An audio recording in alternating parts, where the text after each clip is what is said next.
Call दी गई थी किसानों के समर्थन में। पूरे देश में अलग अलग जगहों पर मार्केट बंद है, दुकानों को बंद कर दिया गया है। किसानों के समर्थन में सरकार ने जो उनके विरोध में कानून लेकर के आए हैं, किसानों को वो समझ में नहीं आ रहा है।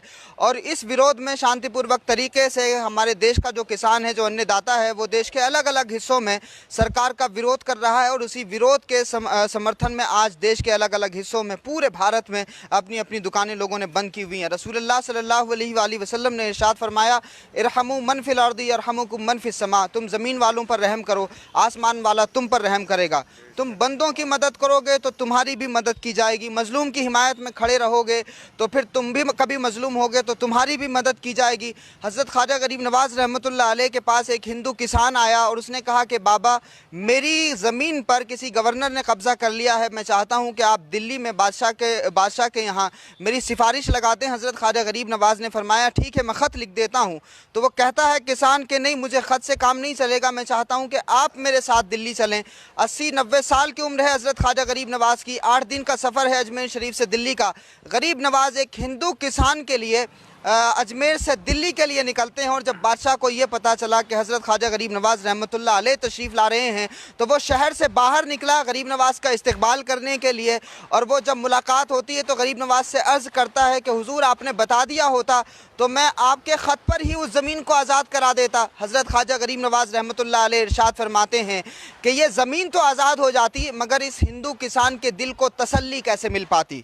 इसलिए हमारे पीछे जो मस्जिद आप देख रहे हैं, ये गरीब नवाज़ मस्जिद है। और ये जो लोग हमारे साथ में देख रहे हैं, ये मौलाना मिजाज मुशर्रफ साहब हैं, इमाम साहब हैं गरीब नवाज़ मस्जिद के, हमारे सदर साहब हैं और बाकी तमाम ज़िम्मेदारान हैं, हमारे तमाम भाई हैं। गरीब नवाज़ मस्जिद के प्लेटफॉर्म से खड़े होकर हम गरीब नवाज़ के मिशन का सहयोगी होकर के, उनके साथ खड़े होकर के, गरीब नवाज़ के मिशन के साथ खड़े होकर के हम पूरे देश को ये बताना चाहते हैं कि हम इस देश के किसानों के साथ हैं, अन्नदाताओं के साथ हैं। और जो किसानों के साथ हो रहा है वो ज़्यादती हो रही है, नाइंसाफ़ी हो रही है।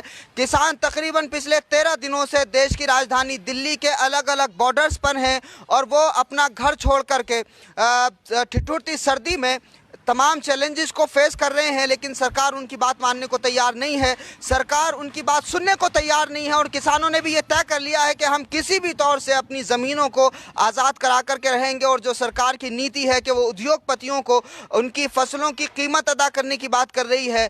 फसलें तो किसान लगाएंगे, खेती किसान करेंगे, लेकिन उन खेती का और उन फसलों का जो दाम है वो उद्योगपति तय करेंगे। किसानों को इस तरह का फैसला मंजूर नहीं है। इस तरह के बिल को वापस लेने की किसान लगातार बात कर रहे हैं, सरकार उनकी बात को सुनने को तैयार नहीं है। इसलिए गरीब नवाज़ मस्जिद से हम ये आवाज़ देते हैं, क्योंकि हम भी किसान परिवार से आते हैं और देश के जो तकरीबन 80% आबादी है वो किसानों पर निर्भर करती है। और देश के तो तकरीबन 100% लोग हैं वो उन्हीं किसानों की हुई मेहनत से अनाज खाते हैं, वो उन्हीं किसानों की उगाई हुई सब्जियों को खाते हैं। इसलिए हम किसानों के समर्थन में हैं और पूरी तरह से किसानों के सहयोग में गरीब नवाज़ के मिशन के साथ में जुड़े हुए हैं। किसान जहां भी आवाज़ देंगे हम पहुंचेंगे उनकी आवाज़ के साथ में आवाज़ मिलाकर। और ये सरकार जो उनके खिलाफ कर रही है ये यकीनन बहुत गलत फैसला है और इस गलत फैसले का हम भी शांतिपूर्वक तरीके से विरोध करते हैं। किसी भी तरह की हिंसा नहीं होनी चाहिए। हमारे देश में ये आज़ादी है लोकतांत्रिक व्यवस्था में कि अगर आप सरकार के किसी फैसले से असहमत हैं